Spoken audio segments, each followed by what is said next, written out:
On behalf of Medical Solutions and our team, I just wanted to thank you again for joining us today. Really excited just about this discussion as we kind of look through some thought-provoking content, really focused on the state of the healthcare industry here in 2026 and really beyond. As mentioned previously, my name is Ryan Lamb. I'm our Vice President of Enterprise Accounts here at Medical Solutions. Been in the healthcare industry for going on a decade now, between both workforce solutions as well as patient experience. I'm thrilled with my colleagues here that will be joining me today, two true power players within the industry, both Bree Sandow here with St. Luke's Health System out of Boise, Idaho, as well as Ford Coles here with the advisory board. Before kicking off introductions, just once again, if you guys have any questions throughout the presentation, we do have an open Q&A. Please enter any of those questions here in the Q&A feature here at the bottom of your screen. With that, once again, I'll turn it over to Bree and then Ford to introduce themselves, and we'll get rocking and rolling. So with that, Bree. Thank you, Ryan. My name is Bree Sandow. I'm the Chief Operating Officer and Chief Nursing Officer of St. Luke's Meridian Medical Center and the Associate Vice President of Operations for St. Luke's Health System.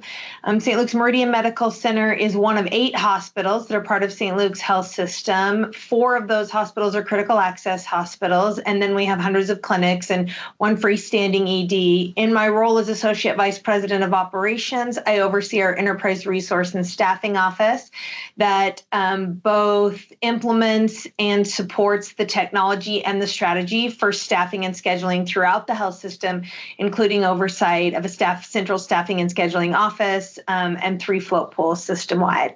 Ford? Thank you. Ford Coles. I'm an economist and strategist, and I work with most of the major health systems across the country. I work at the advisory board company, which is based in Washington, D.C. Well, Ford, I guess before jumping into it, I'm going to kind of dive back into it. Based in D.C., stationed in Ohio. So yes. I think there's a little bit of a difference there. And I heard it was duck hunting season last go around. It is duck hunting season. That just started yesterday, I believe. So you may actually hear gunfire or my dog freaking out at the gunfire. I also made a fire in the fireplace, which is weirdly crackly and loud. So if you hear that, that's actually not gunfire. That's a fire. So I apologize for all of this. I feel like I feel like I'm back in COVID, Ryan. All right. So this is the healthcare system that I, learned as an economist. I don't call it broken. Some people do. Probably some of the people on this call do. Some of the people on the advisory board do. I don't. And what I mean by that is, just as an example, I would happily take my 85-year-old mother to St. Luke's, right? Thank you. I wouldn't hesitate. I would do it with relief and happiness. And she's not in great health. She has AFib. She's pre-diabetic. She had a bad fall 2 years ago.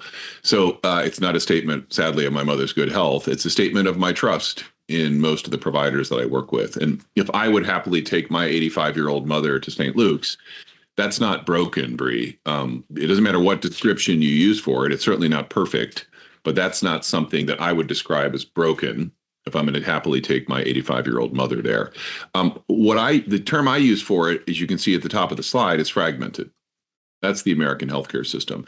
And fragmented's a funny word, isn't it? Because it sounds like an insult, but it's not really an insult. It's just a descriptor. There are good things that come out of fragmentation, and there are bad things that come out of fragmentation, right? Give you an example of what I mean by fragmentation and good things and bad things.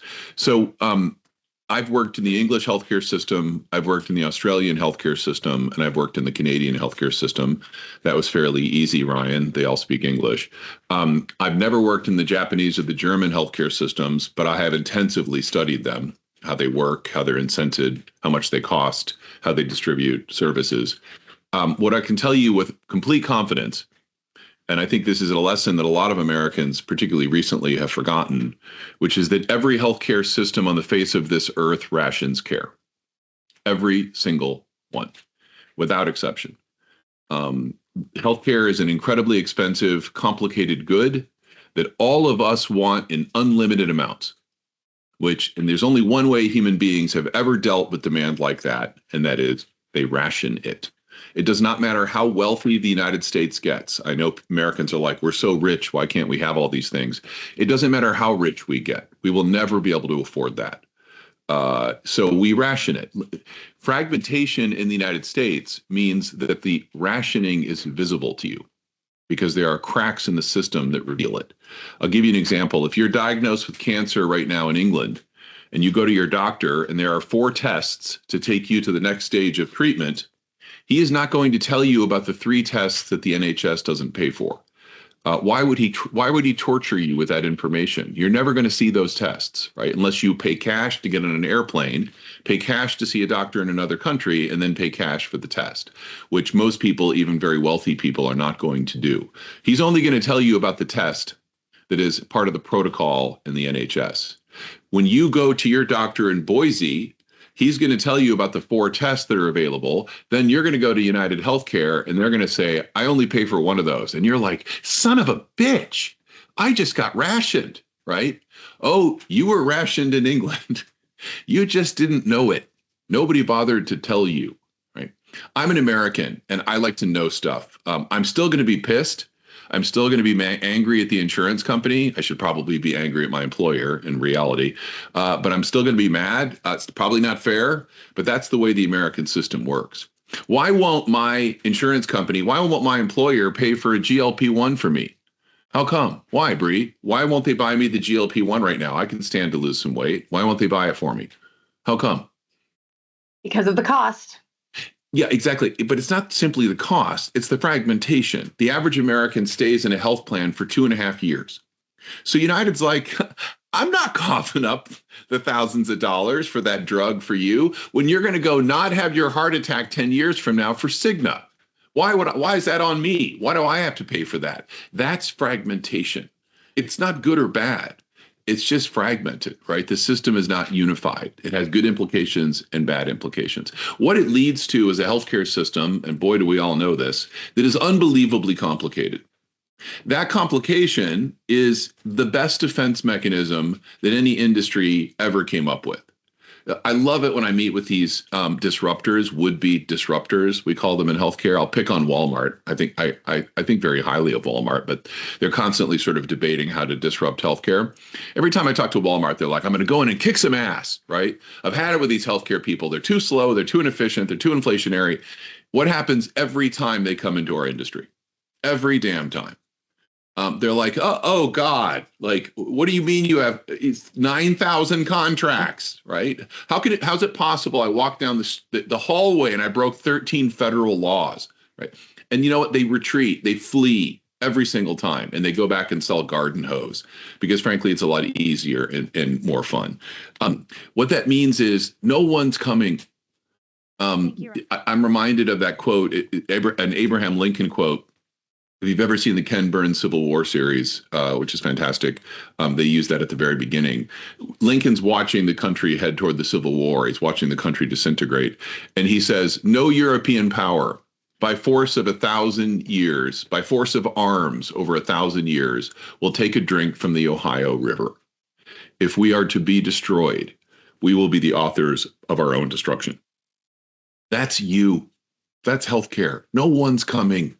No one's going to knock you over, Bree. No one's going to save you either, right? If we are to change St. Luke's, if we are to change healthcare, we will be the authors of that change. Nobody else is coming. We're too complicated. Our defense mechanisms are too good. What that means, and I know, Bree, it doesn't always feel like this because you have these government payers who underpay you. You have 10 million regulations. You have labor problems. You have, the tax code. You have, Medicaid in Idaho.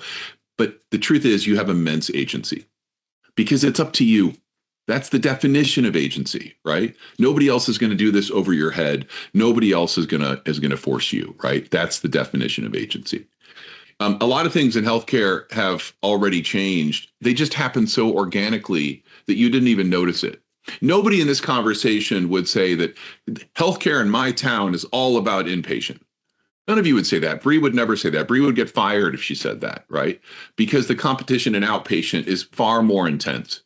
than the competition in inpatient care. Does that mean the hospital doesn't matter? Of course, the hospital matters. The hospital is critically important, just as it was 30 years ago. But 30 years ago, if you and I had this conversation, we would talk largely about inpatient care and competition. That's not the topic of conversation. We talk much more about outpatient these days because it's growing much faster, and the barriers to entry are much lower, and it's far more competitive. On the right-hand side, nobody would ever say, well, this is all about fee-for-service reimbursement. St. Luke's is paid 32 ways, right? We're paid full risk contracting, partial risk contracting, episodic risk, and bundled payment. We have accountable care organizations in Idaho. We have shared savings. We have, you get dinged on your HEDIS scores. You get dinged on your HCAP scores. And you also have a ton of fee-for-service. Fee-for-service is not irrelevant, but nobody in this conversation would say, we only get paid fee-for-service. These are assumptions that you once made that are long gone. You just didn't notice them going away out of your big brain because they happen so slowly and organically. And there are some new ones that are happening before our very eyes right now. Look at the third one over. Surgeons still think that they're the sexy cutting edge of healthcare. It's always a little bit painful to have to inform them, Bree, that they're not. It's like, especially the orthopods, you know what I'm talking about. Like, yeah, you're great. You're really important. You're not the sexy cutting edge of healthcare anymore. You haven't been the sexy cutting edge of healthcare for a decade. Drugs are the sexy cutting edge of healthcare. The innovation in the drug market is many, many times faster than the innovation, even with the robotic surgeries that we see in the surgery market, right? It isn't even close. The spending increases on the pharmaceutical front are 5 times faster than the spending increases on the surgery front, right? There's no comparison. Surgery is not the sexy cutting edge anymore. Really important. That's where we make all our margins. I'm not downplaying surgery. I'm just saying it's not what it was, and we're losing that assumption that we've made. On the left-hand side, think about the demographics of this country. I grew up in America where young people were healthy and old people were sick. And that's the way the whole system is built around us, right? That's the way Social Security works. That's the way Medicare and Medicaid work. Hell, that's the way every commercial insurance company in our nation works. Young people pay all this money in. They don't take anything out. That money accrues value and interest over the years. And then when you get old and sick and needy, you take those things back out. I can't see most of you. I can only see a handful of you. But I got to tell you, when I go to do healthcare talks to people in their 50s and 60s, they look pretty good. Most of them look like they went for a run that day. I do announcing at the local high school where I went and my kids went. I do announcing in the fall for soccer and now for basketball when I'm in town, which is rare. Those kids don't look very good. They don't. I'm just going to be straight with you. Like, I'm not talking about the athletes. They look fantastic. But the average high school student walking by me as I'm doing my announcing, they're heavy. They look depressed. They just don't look very good. And that's the truth, right? The kids are not all right. Utilization, if you talk to the insurance companies, they'll tell you utilization for 20-somethings is exploding. Where did all this colon cancer and breast cancer coming from? Where's all this depression coming from, right? It's not the system that you and I grew up in, where young people are healthy and old people are sick. And that's throwing off the actuarial tables of every insurance company that I work with. The next slide, Allison. So I ask you right now, is this the new world? I'm not quite there yet.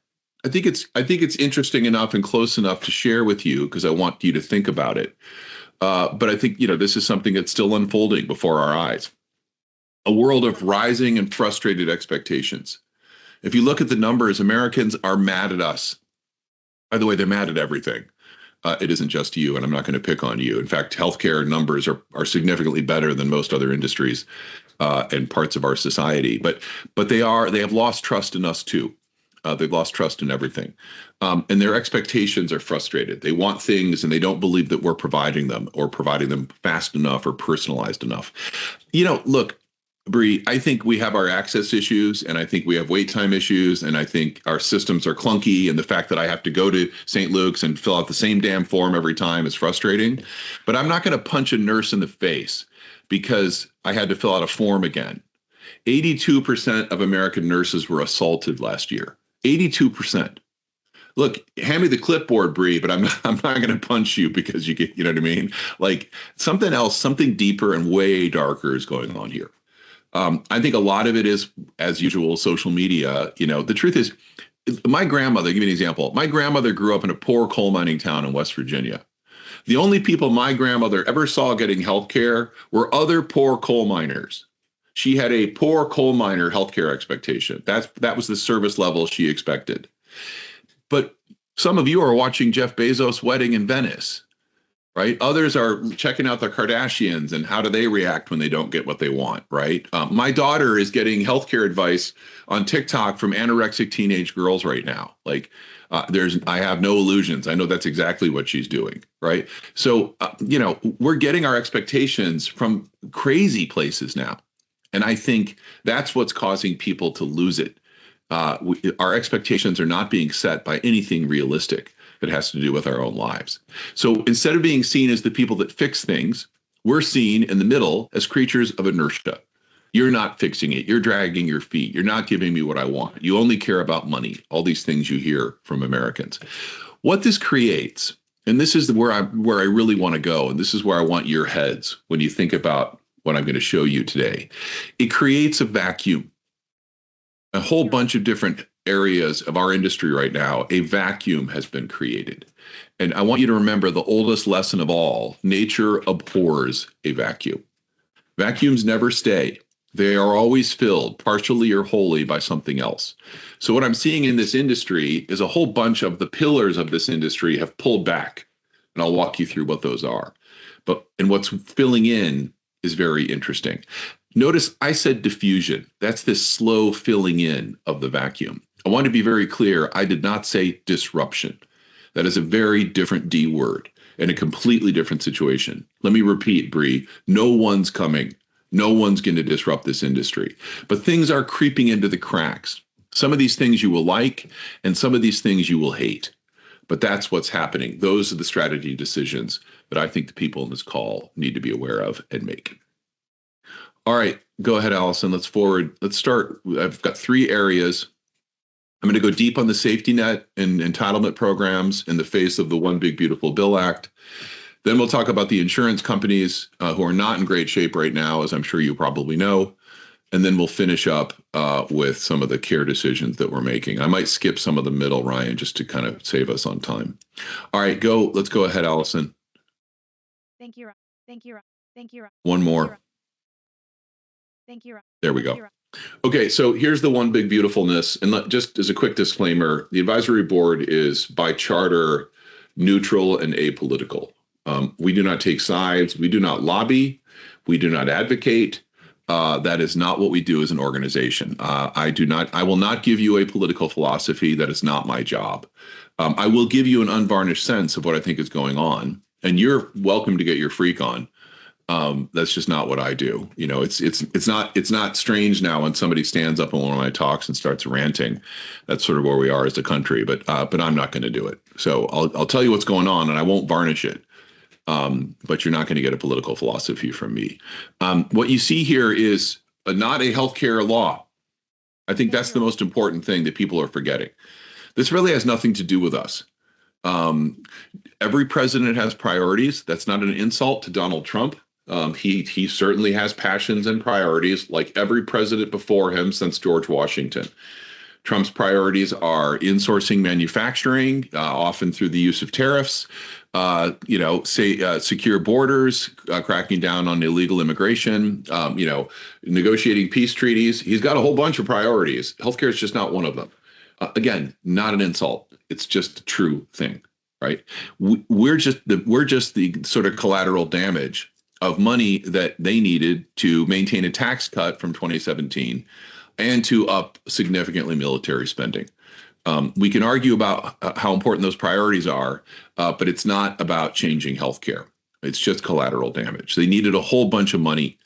And on the bottom right-hand side, where are you going to find that money? There are only a few places left in the American federal budget where you're going to find that kind of money. And of course, Medicaid is one of them. So they're going to take on the face of it right now, taking about $1 trillion out of Medicaid. That could be the disruption in insurance of about 14 million Americans over a fairly long period of time. It does not mean that they will all be uninsured forever.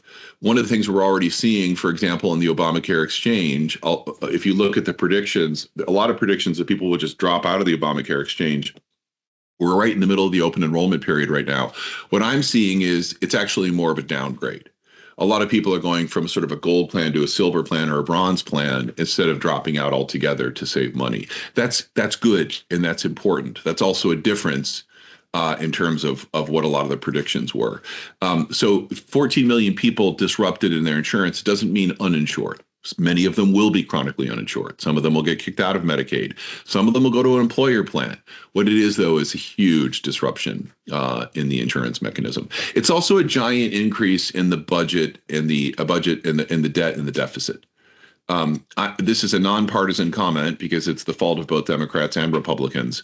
But this punches yet another giant hole in an already very, very indebted country.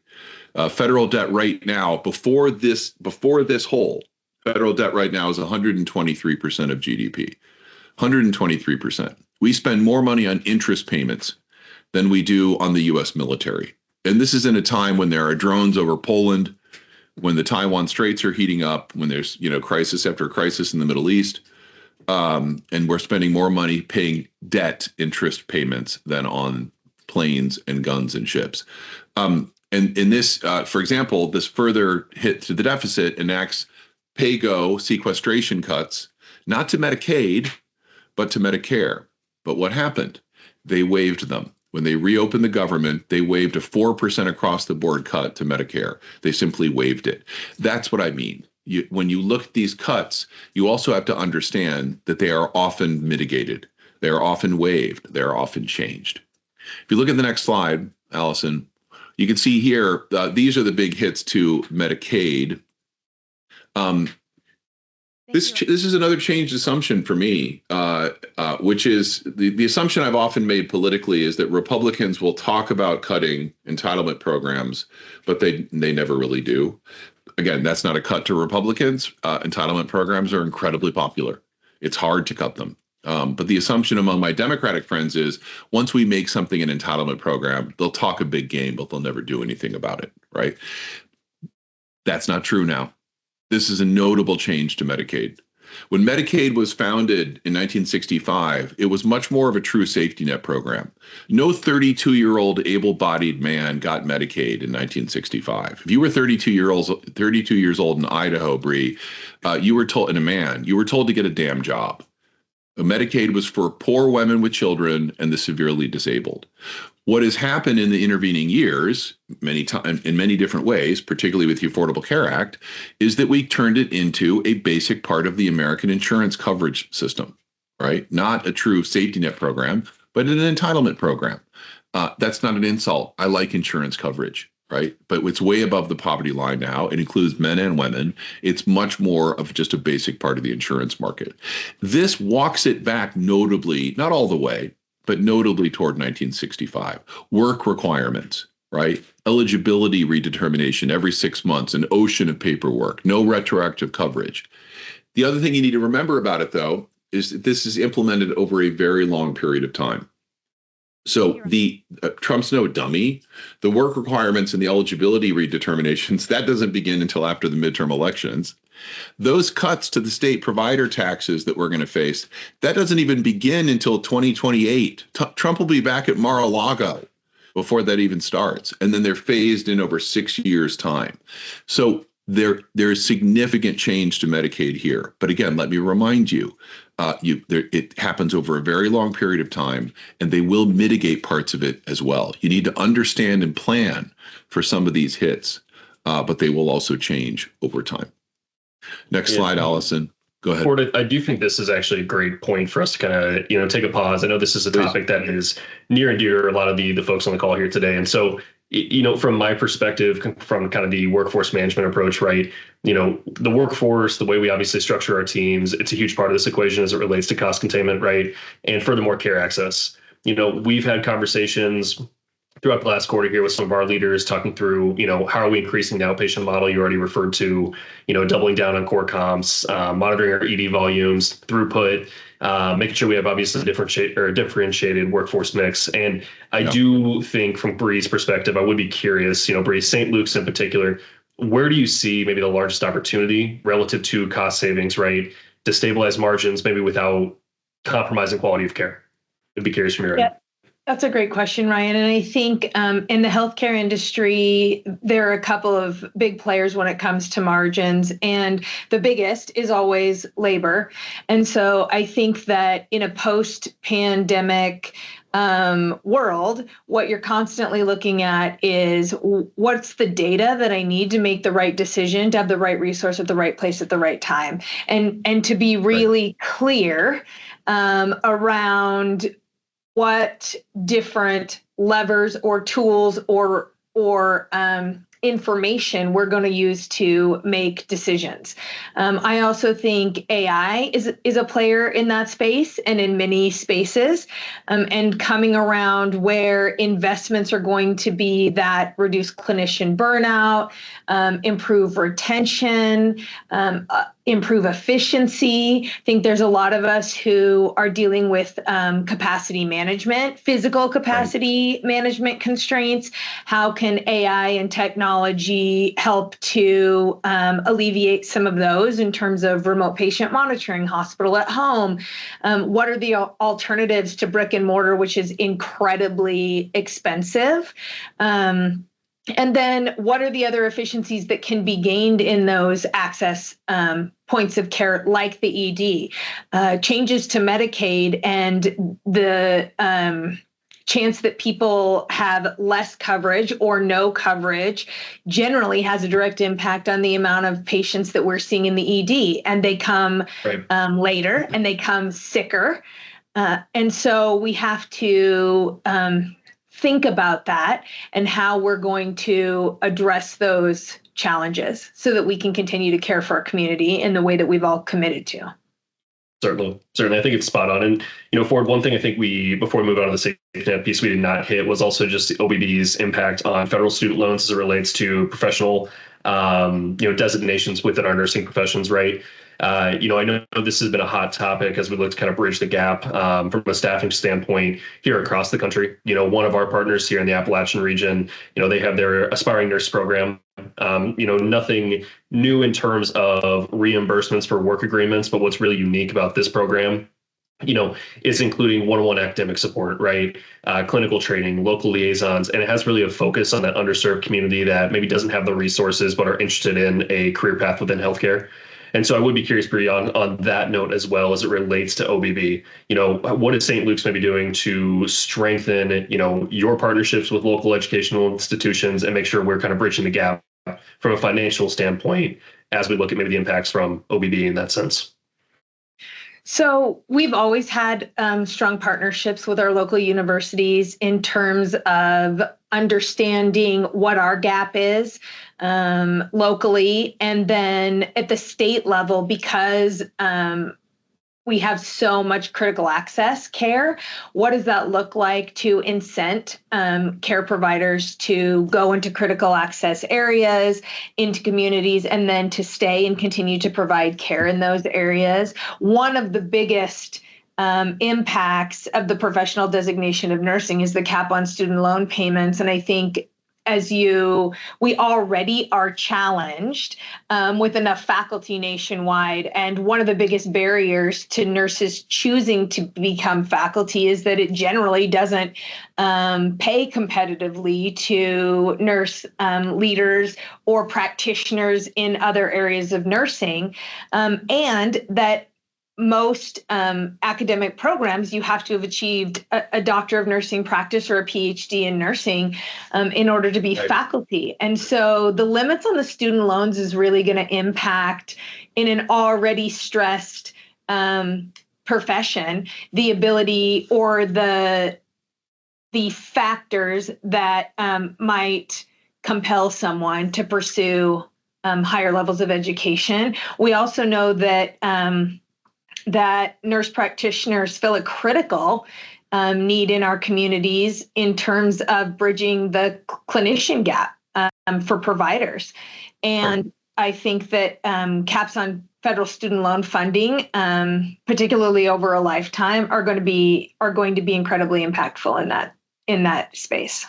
Certainly. I know quite a bit of attention has been put into that space over the last couple of years. And so to your point, kind of another roadblock, of course, that we're going to have to work through here as an industry. So Ford, I know one last question that popped up on my end. I know we have quite a few folks from the post-acute landscape here on the call today. And so as it relates to OBB, and maybe as we mix into the safety net discussion further, what's kind of just your outlook maybe on post-acute in general here over the next couple of years? Thank you. I think it's still a work in progress, Ryan. I don't, it's not as clear what the impact will be. I think we've had obvious impacts from things like bundled payment, and value-based care, and those incentives to bring. I mean, in obviously the different parts of the post-acute care business are in different kinds of shape. I mean, nursing homes are devastated by COVID, right? And they still haven't recovered. We have hundreds and hundreds of, 300 nursing homes that are gone in the wake of COVID. So I think we're still and you see that in the hospitals, right? Because they end up warehousing patients because they can't find a nursing home bed in much greater numbers. Thank you. But, just in terms of the overall approach, I think it's, we don't have a clear vision yet. Thank you. Fair. Let me, so this is the Obamacare exchange information. And what happened, this is, as you all know, why we closed the government for, 41 days. There was an original subsidy paid, and it changed a little bit over the years since 2010, but in a subsidy for the Obamacare marketplace. The subsidy was massively enhanced during COVID because the fear was, I think, understandably, that the whole thing was going to implode, in the pandemic. So they jacked up the subsidy significantly. It worked. We went from 11 million to sort of 24 million people, more than doubled in the Obamacare exchange. That's great. This is a lot of people who lost their jobs during COVID, particularly in the hospitality industry. I think was the biggest addition here. People who work in restaurants and theme parks and so forth that closed or significantly reduced operations in COVID. What you find, though, is that subsidy expired this year, and the open enrollment period, we're already in the middle of it. And what that means is that the insurance companies, without that huge enhanced subsidy, an emergency subsidy created during COVID, jacked up premiums. Roughly 40% of them jacked up premiums by at least 20%. Because they didn't feel they could make any money now that they didn't have this subsidy paid into the marketplace. Again, as I said, a lot of people will drop out as a result of that. We're seeing even more people simply downgrade their plans, so they'll be coming to the providers, on this call with less coverage, but not necessarily completely uninsured. But we are seeing a huge shift. It's too early to tell you, since we're still in open enrollment. The overall results, I'll have those, and sometime in the beginning of next year. But but we are seeing a significant downshift in the coverage. And again, so this affecting millions, 6 to 7 million people there at the bottom of the slide. Next slide, Allison. You can see this is what happened to the insurance companies. And again, I know, Bree, you're not going to cry any crocodile tears for United and CVS Aetna, nor do I expect you to. They had a great COVID. There's no better business model than an insurance company during COVID, because they were collecting all the premiums and nobody wanted to go to the hospital or the doctor. Now that's a damn good business model, right? And they made a fortune. Well, now they get to pay the piper. Coming out of COVID, there's been a massive increase in utilization. Their medical loss ratios have exploded. That's partly because there was a ton of pent-up demand during COVID. Nobody got their hip and knee surgeries. So now we're doing just a blizzard of those, joint operations. But also, people just got older and sicker. After doing 3 Zoom meetings, I was like crawling to my bar. Like most people in COVID, I gained notable weight. Nobody got happier. Everybody got more sad. So now we're dealing with that, the implications of that on the healthcare marketplace as well. Right in the teeth of that, look at the graphic, the government slashed Medicare Advantage premiums to the insurance companies. So this is the 1-2, like boom, boom, the 1-2 punch. And boy, did it hit By the way, what happens when a big insurance company, Bree, gets punched in the stomach? They pass that on to their clients. Yeah. That's weird. You get punched in the stomach, Bree. Like, why did I get punched? I didn't do anything. We got punched in the stomach because they jacked up denial rates. They jacked up prior authorization. Negotiations got way uglier, right? They started changing the models they were offering from PPO to HMO. So what's happened now is a whole bunch of providers have discontinued their relationships with health plans. So there's a huge breakup going on, across the industry. And this is a weekly story for me, by the way. Every single week when I'm traveling, I get a story of another provider system that has discontinued Medicare Advantage. Usually they choose somebody they don't like, but that doesn't have a lot of market share. So I was going up to Covenant in Saginaw, Michigan, a great health system in Saginaw, and they called me in the rental car. I think I was in Detroit, and they're like, "Yeah, we kicked United out. We won't take their Medicare Advantage anymore. Just wanted you to know, for the presentation." I was going to Genesis in Ohio. They kicked out Humana. I was out west at Common Spirit. They don't take Humana any longer, any Medicare Advantage from Humana, and in the Colorado, Utah, Kansas market. So these kinds of breakups. But now I'm hearing stories, Bree, of bigger breakups. So I was at Scripps in San Diego 2 months ago. They take no Medicare Advantage anymore. They have their own plan, but they don't take any of the major insurance companies anymore. I mean, that's San Diego, Bree. That's one of the cities where we invented the HMO, right? That's weird. Mayo Clinic, your neighbor, takes no Medicare Advantage. Great Plains, not too far away from you, takes no Medicare Advantage, right? None at all. Not just they picked one they didn't like. They don't take any of it, right? So that's the cascading effect of the gut punch the insurance companies took. If you look at the next slide, Allison, you can see it's not just us breaking up with them. They're also breaking up with us. So, you're like, I'm not going to take your stuff anymore. They already left town. There's like nobody answering the phone, right? So they're leaving major parts of different states because they can't make any money in that part of the state. I mentioned this already. If you look at the right-hand side, they're offering not PPOs. If you look at Medicare Advantage for the last 10 years, it's been a story of preferred provider organizations as the offering. Nobody's doing that now. Everybody likes a PPO because it's every doctor and every hospital in town, right? Nobody's offering those. They're all restricted plans, HMOs. On the bottom left, you guys are talking about artificial intelligence, right? What the insurance companies are doing right now is AI-backed downcoding. Right. Bree, you submit a claim and the robot's like, that's not the claim.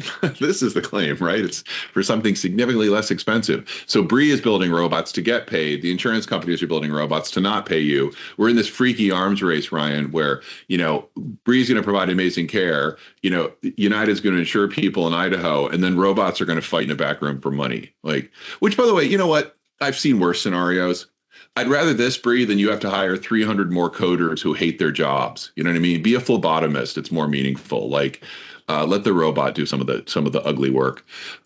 So that's what we're seeing in the marketplace. Next slide, Allison. Go ahead. To that point, I know St. Luke's has a health plan itself, and I would be curious, from your perspective, have you seen the reduced friction, obviously, as a result of having that plan in place, and maybe what have been some of the benefits since that's launched relative to Ford's comments on some of the Advantage programs that are being, dissuaded from being utilized? Yeah, so I think for us, we do have our own insurance program. It has only been a year since they have been the primary insurance provider for all of the employees and their families, which was a huge increase in the amount of enrollees. But really, to Ford's point, a lot of the intent around that is for us, as the largest private employer in the state of Idaho, who now has our own insurance, and we also have our own health partners network, to really be able to control some of the parts or influence or impact some of the parts of that trifecta that we were not able to before. So with the health insurance being able to determine what requires pre-authorization and what doesn't, in that regard, we are able to remove some of the barriers that we were experiencing on the provider side through the insurance side. And then there are parts of that that are inherently challenging. Having our own insurance company does not change some of the challenges that we have with Medicare Advantage in general. And so we still have to strategize around that and around which insurance companies Medicare Advantage that we will accept. And so we're not differentiated in that regard within the health system. But I do think that there is definite advantage to having three entities, one that provides care, one that funds care, and one that connects care for the community. Certainly. It's a fantastic point. Ford? Ryan, you can see here, we called it it's a weird slide. We called it a tepid recovery, right? If you take all of that utilization that I'm talking about, which the insurance companies are paying for and not doing particularly well, what you see here is that's the median margin for a hospital there at the top, hovering 7.5%, 7.4%. If you talk to Moody's and S&P's and Fitch's, their language is that's a full recovery. So, the BRIA is back, right? It's it's 2019. It's like, which doesn't mean that things are all hunky dory, as we all know. It just means that we're past COVID, in terms of the basic margin. Now, I call it tepid, not to be mean-spirited, but because that's a median, that number that you're looking at. See that? And you remember from 8th grade math, that means I take the organization in Idaho that's making the most money, and I take the organization in Idaho that's losing the most money, and I put a red dot in the middle of them. It's not an average. It's literally just the middle of the range, right? So, we all know this. The people on the call know this. I'll go down to Texas and work with Baylor Scott and White, who's making incredible margins in Dallas, which is growing like a weed. Right. And then I go to, Beaumont, Texas, and work with the Christus Hospital there, and they're losing money. Right. That's how you get to a 7.5% median, is a whole bunch of people losing money, a whole bunch of people making money. The range is all over the place. But look at the right hand side. 40% of hospitals are still losing money. Even as it's called a full recovery, we have 40% of hospitals. 60% of the California hospitals I work with are losing money. 60%. Right. Much more heavy unionization, far more, regulation to deal with. The more than half of them are losing money in California. So again, it is a recovery, and I don't want to be mean-spirited. I think that's right, and we should acknowledge that and celebrate that. If you have that much volume, even if the DRGs are very challenged, even if it's diabetes and dementia, and to our earlier, Ryan, we're warehousing older people because we can't find post-acute care for them. It's still, that's, if you spread that kind of volume across your fixed costs, the margins are going to go up, right? So you do see that, but it's a tepid recovery because it's not equally shared across the market. On the next slide, Allison and Bree, I know you know this better than most. The rural hospitals are the canary in the coal mine. Right. Look at the bottom right, 14% of the rural hospitals that we work with right now. If I showed you the balance sheet, Bree, you would say, how the hell are you making payroll? Like, you wouldn't just be like, oh, you look challenged. You'd be like, why are you open? That's 14% of all rural hospitals are in that situation right now. They should literally not be open if you look at their balance sheets, right? The 33% decline in the working age population in rural America. Half of rural hospitals have stopped delivering children. Almost half of rural hospitals have stopped doing chemo. We call rural hospitals, Bree, the grocery store of America. That's a weird grocery store that doesn't do cancer in babies. That's like you showing up at the grocery store and they don't have bread, milk, eggs, and cheese. You're like, that's not a grocery store. That's a gas station. You know what I mean? And half of how many rural hospitals in Idaho are now ED only? So this is the canary in the coal mine because they're already very vulnerable. 88% of Medicaid, by the way, is spent in large cities. The vast majority of Medicaid is urban because of the population density. Only about 12% of Medicaid is spent rural, but it's a lifeline, right? It's a critical part of their ability to stay in business. And on the bottom middle, $137 billion over a long period of time is coming out of rural healthcare via the cuts to Medicaid. As you know, there's a rural health fund. That's how they got states like Idaho to vote for the One Big Beautiful Bill Act, is they created a rural healthcare fund of $50 billion. So Bree, your governor has submitted a proposal to the feds to get some of that money as you know. But I would remind everybody on this call, it's not a hospital pass-through. It's not like, oh, we just have to sign up and get the $50 billion and pass that through to the hospitals. It all depends on what your governor cares about. Some governors have bid on Wi-Fi. Some governors have bid on better roads so so ambulances can get to the people on the farm. Some people are giving all the money to FQHCs. That's not a criticism, by the way. It's just too many people I work with assume that's $50 billion for hospitals. No, it isn't. It's just the proposals are all over the map. New Jersey has bid on rural healthcare. There are no rural parts of New Jersey, by the way. It's just one giant suburb. So the $50 billion will be shared in a competitive process over 5 years' time, and there's no appeal. Once they make the decision, that's the program for the next 5 years. The other thing going on, of course, next slide, Allison. Henry, you know this better than anybody. These patients aren't going to go away. If these rural hospitals in Idaho close, they're just going to show up on your doorstep, as you said, twice as sick and twice as broke, right? Right. Which is what has happened. Which is what's happening now, right? So on the next slide, Allison, what we have to create, what Bree is creating, is our hub and spoke systems to keep rural hospitals healthy, because that's what everybody I work with. What did I tell you at the beginning of the presentation? A vacuum has been created, right? How do we fill the vacuum? You can't fill it all, Bree, or you'll get fired. But you fill some of it, you know what I mean? So Common Spirit, who I work with, is doing, sending stabilized patients back out to the rural hospitals in their region, sending surgeons out to smaller towns to make sure they have a healthy surgery program. Rough Rider, North Dakota, not too far from you, right? University of New Mexico, all of these things I have 50 other examples, and I know you do a ton of this. It's just, these are ways to try to keep rural healthcare in a better place for the years to come. And I would like to pause on that one as well, because I think that's actually a really interesting topic. Again, when we kind of look at just some of our partners here on the call today, I mean, rural healthcare is a massive portion of their network, right? Yeah. And, we talk through constantly virtual care, healthcare at home, a couple different, obviously, strategies to address this. But as it relates to St. Luke's, Bree, I mean, looking at even critical access all the way up to magnet facilities, I mean, you're uniquely positioned to kind of tackle this challenge. And so I'd be curious, what strategies are you guys implementing as it relates to rural care? So I think in terms of St. Luke's specifically, as I said, we're an 8-hospital system. Several of those hospitals, when they joined the health system, joined because the hospital districts in those communities recognized that they were not going to be able to continue to independently support their community hospitals, and so sought out a partnership with us. And so in that regard, we're a huge player in those communities, and partners with those hospital districts in providing care to those communities.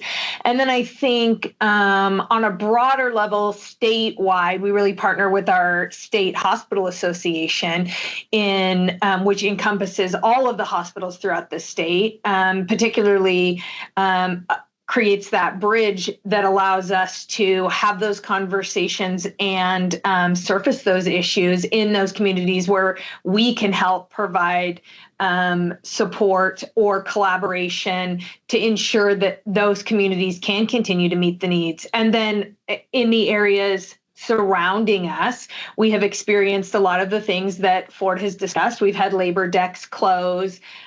We have had services reduced in areas. And then through medical transport, we take on those patients and those patient populations. So I just think being connected in all of those ways, having a strong state hospital association, having strong lobbyists who continue to advocate both at the state and federal level, and continue to surface some of these things. Like Ford said at the beginning, the OBBBA is not a healthcare bill specifically, but has had tremendous impact. And so needing to continue to surface that with your local and federal legislators is incredibly important. Agreed. I mean, it's a delicate balancing act, that is for sure. Ford? All right, next slide, Allison. Another major part of the basic front line of healthcare are, of course, drugstores. And this one's really ironic because these organizations were supposed to be disruptors, right? CVS bought Oak Street. They were going to, put primary care physicians, Bree, into your community, into the drugs via the drugstore. Walgreens bought Village MD. They were going to do the same thing. Put primary care availability and sort of hard access issues, and they were going to start taking over. It turns out they're the ones who got disrupted. They're all in free fall. Rite Aid's gone. I live in Ohio, as Ryan mentioned, and Rite Aid has left the state. There are no Rite Aids in Ohio. There are no Rite Aids in Michigan. I was a Rite Aid guy, by the way. That was my drug. You know how you get used to a drugstore, Ryan, and where everything is, and there's the creepy dark area with the pressure cuffs, and then there's the where the pharmacy counter is, and then with the paper towels and the gummies. And now I got to go to Walgreens. I'm at sea. I'm like, it's dim. I don't know where the paper towels are. I freaked out. That's happened across the board. CVS has closed 900 stores in the last 2 years. Walgreens is essentially bankrupt, taken over by private equity, being broken into 5 parts. What happened here? I mean, we thought these were some of the strongest companies in healthcare. I think a whole bunch of things happened. One is, we'll talk about the price of drugs. They certainly matter, particularly for some blockbuster drugs. But people tend to forget that most of the drugs that most of us take are generics and biosimilars, right? I mean, I've been taking a statin. I have peanut butter in my veins. I've been taking a statin since my early 30s. I took real Lipitor for like a month. You know what I mean? Like, I take something called, I can't even pronounce it. It's like Prafafrafafruzen or something. I mean, when you can't pronounce the name of the drug, by the way, it's a generic. If I want to see real Lipitor, Brie, I got to go to like the Henry Ford Museum. Like, oh my God, look at that. That's what real Lipitor looks like. Like, it's like next to the Edsel. You know what I mean?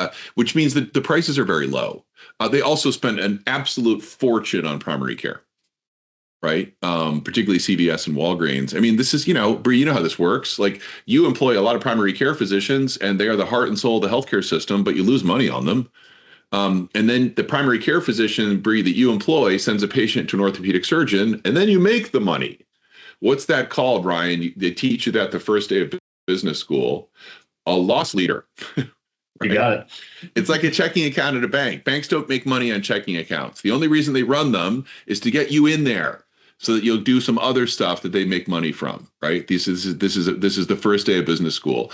I felt like calling Walgreens and being like, Walgreens, let me explain this to you. When you only have primary care and you don't have orthopedic surgeons, it's not called a loss leader. It's just called a loss, right? And they lost like $3 to $4 billion on that primary care investment. Well, I don't know about you guys. My primary care physician, I see that guy maybe, if I'm good, every 6 months, maybe.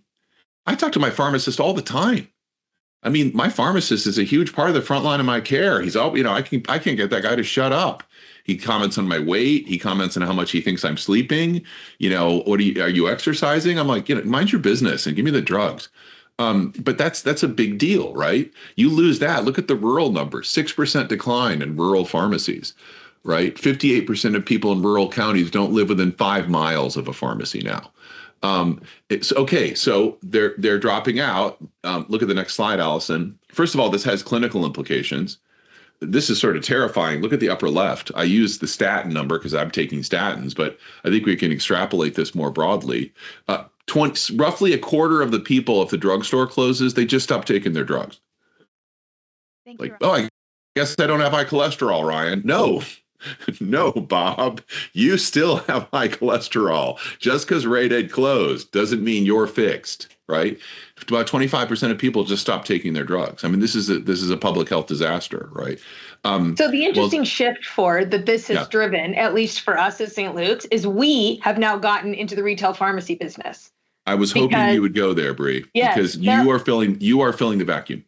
Correct. That's right. We are filling the vacuum. That's we right. have no more That's 24-hour pharmacies available. And so we've had to step up and design programs and services that fill all those gaps, because at the end of the day, based on these statistics, if we don't do that, everybody gets sicker. We end up taking on the increased burden of the cost of care anyway. I was hoping you'd say that. Allison, go to the next slide. I'll show this to you. So, Bree, you are not alone. Every single health system I work with, without exception, every single one is upgrading their investments in pharmacy right now. Every single one. A vacuum has been created, and a vacuum must be filled. The other organization filling the vacuum, Bree, is Amazon. on the left-hand side. They're happy to ship you the drugs. By the way, we better all get the Ring doorbell, because if you think they steal stuff off your porch now, just wait till everybody figures out there are drugs out there. You know what I mean? I'll never get a package again. So get the Ring doorbell, Bree. But what you're seeing is, by the way, here's the problem. I have no problem with Amazon. Everybody I know uses Amazon. Is Amazon going to tell me I've gained weight? Is Amazon going to tell me they don't think I'm sleeping enough? Is Amazon going to tell me that these two drugs shouldn't interact? That's a problem. I've lost part of the chain of my care if Amazon takes this over. I'm not saying Amazon's bad. They're just not going to replace what I've lost. I'd rather you would take it over, Bree, than they would take it over, because then at least somebody's interacting with me. By the way, Ryan, from a labor perspective, who would you guess is the most burned out labor category right now in American healthcare? Thank you. Dude, I'd say it's our frontline clinicians. Pharmacists. Oh, More than doctors, more than nurses. If you look at the labor, the Gallup numbers, the labor numbers, pharmacists are the most burned out staff that we have. Unsurprising, right? When you look at this. Next slide. Thank you. Another thing is just to note, the other part of the canary in the coal mine system are the academics. And this again is one of those weird assumptions that everybody makes. Everybody I talk to in healthcare, especially the board members, they assume the academics are these glittering towers of technology doing all the amazing tertiary care and making a fortune. That is an archaic assumption. That's one of those assumptions we should have lost a long time ago. There are certainly academics that would fit that bill, Bree, but actually most of the academics that I work with, they're not very glittering anymore. Their margins are notably lower than community hospitals. Part of this is the cuts to the academic funding. That's certainly increased under Trump, with the DEI and the research contracts. But this is also just a change in America. This was happening before COVID, but my God, did COVID accelerate it. Where are most big academic medical centers, Ryan? large major metropolitan cities. Giant cities, right? I mean, I was in Chicago recently, doing a talk for Northwestern. I mean, that is a stunningly beautiful medical center with a great brand. I think the world of them. But I was walking around that medical center in that part of Chicago. Man, I don't think I saw anybody in an office. Like, in other words, the world is changing. Most of these people are working at home in the suburbs. They're not going to drive in on a Saturday just to get healthcare, right? They're going to go to somewhere in Evanston. They're not going to come down into downtown Chicago to get. I mean, this is true of every city I work in. What's the vacancy rate in real estate right now?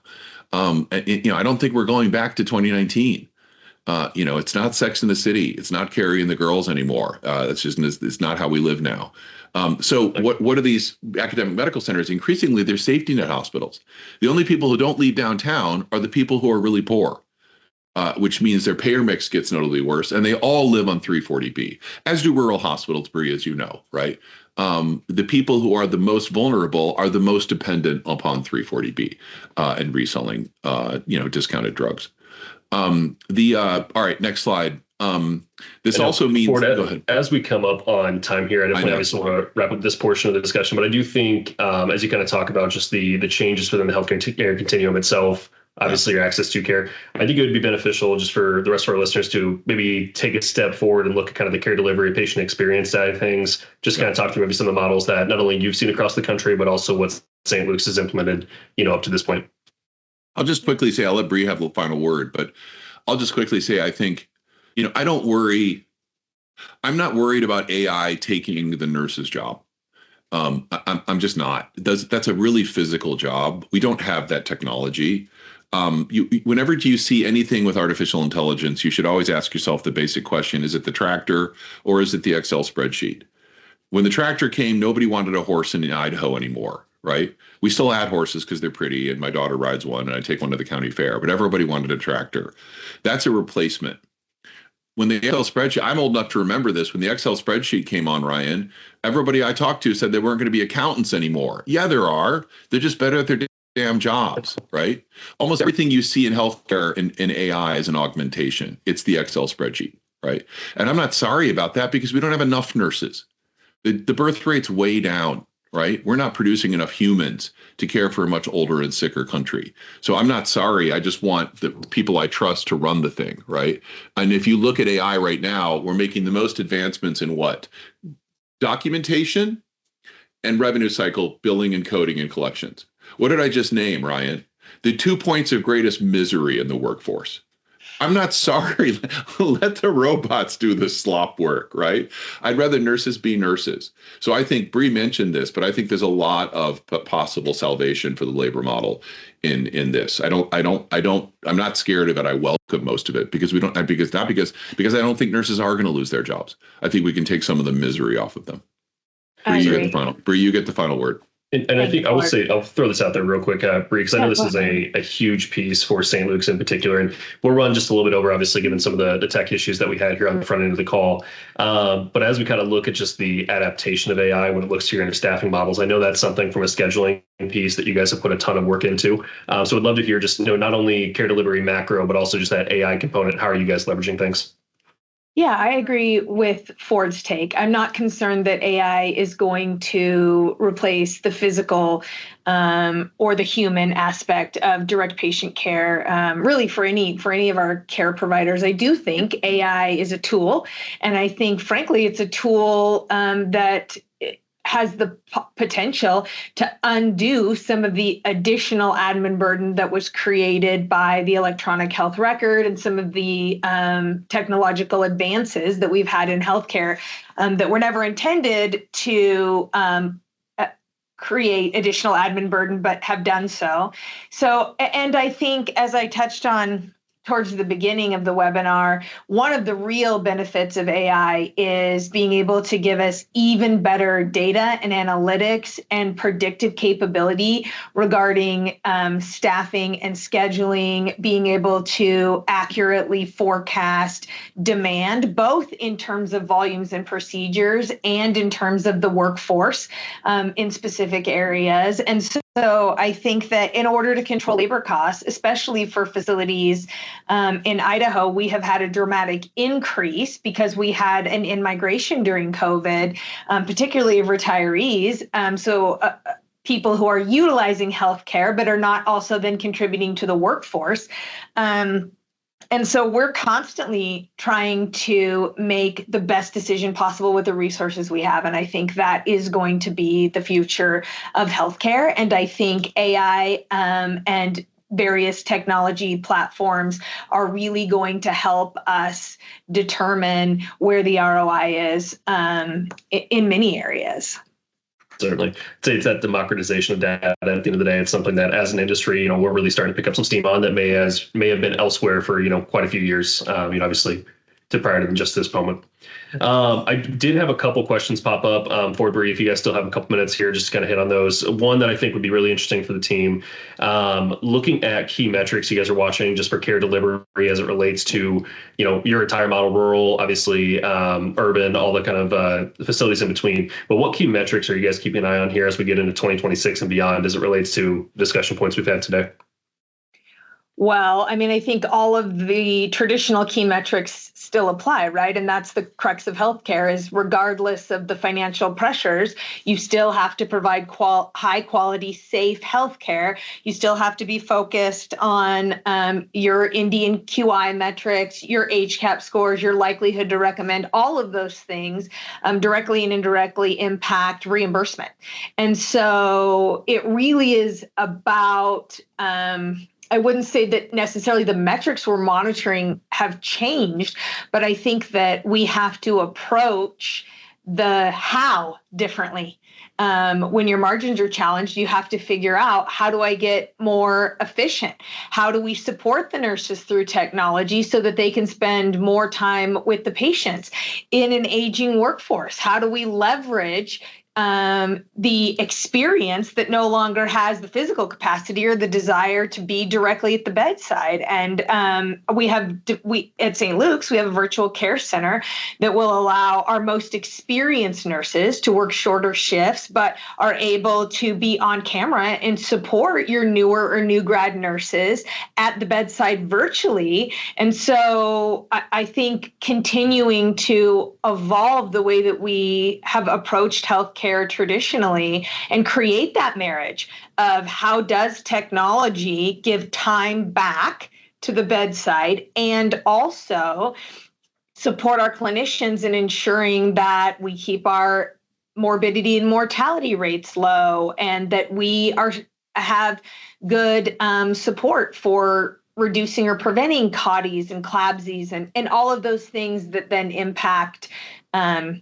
reimbursement. And I think having the correct labor is so important, because whenever your margins are challenged, the general, I think, response from operators or from your CFO is like, we have to adjust labor, right? We have to figure out a way to pull more out of labor. And I think the downstream impacts of that end up, you may see an immediate reduction in cost, but the downstream or long-term impacts of that are almost always increased cost. Whether it's in retention, it's in churn, it's in increased contract labor, it's in decreased reimbursement because you've had more hospital-acquired infections. And so you have to get really clear on a data-driven labor strategy, because it really underpins the foundation of almost all of their mechanisms of reimbursement. Could not agree more. I think it's never been more imperative to have, a partner, to your point, that has a data-driven approach that's nimble, obviously based on your organization's needs. So I think that's a really good call. Very good call. Well, with that, I know we've spent a little bit of extra time here. And just to wrap up here today, for Bree, I want to ask one last question here. If there was one or two things that you think we want to leave our guests with here today as their takeaway, primary takeaway, what would that be? Ford, I'll go ahead and kick off with you. I think Thank you, Bree alluded to this, but we are, and this is, I would have said this before the One Big Beautiful Bill Act, but the government is the payer of the future, right? That's not even a political statement. It's just demographics. 11,000 baby boomers turning 65 every day, and Medicaid's taking a hit, but overall Medicaid will grow, not shrink, right? As part of the payer mix. So I think it's we built the American healthcare system on the assumption of commercial reimbursement, and that is not the payer of the future, which, and Bree already alluded to it, which is, what do we spend money on? Labor first, supplies and purchase services second, and capital budgeting, which buildings and Epic. I should say IT, but let's be straight with each other, Bree. It's just Epic. Buildings and Epic. So all three of those things over the next 10 years have to be re-engineered to take significant cost out, right? That doesn't mean we won't grow. American healthcare is not going to shrink, by the way. There's no scenario in which that will happen. They will only get bigger. They will only be more needed. But we do have to re-engineer more of the costs out. Absolutely. That's a great call. And then Bree, obviously you had a couple fantastic points. Anything else you would like to leave attendees with here before we wrap up today? No, I agree with everything that Ford is saying. And I think at the end of the day, the why isn't different and the what isn't different, but the how is going to have to be different. And that's, for me, really where we have so much opportunity. And I think that it's just incumbent upon those of us in healthcare to really embrace that. It is an opportunity to reinvent, to the extent that we can, the way that we view how we meet the needs of our communities. And the people who do that the best will be the people that survive. Certainly. I think new challenges, create an opportunity for new solutions. And that's definitely the point that we're at here within the industry. And so with that, as we wrap up today, I just wanted to, once again, on behalf of Medical Solutions, say thank you to both Bree and Ford. A fantastic discussion here today. And I appreciate you guys spending a little more time with us.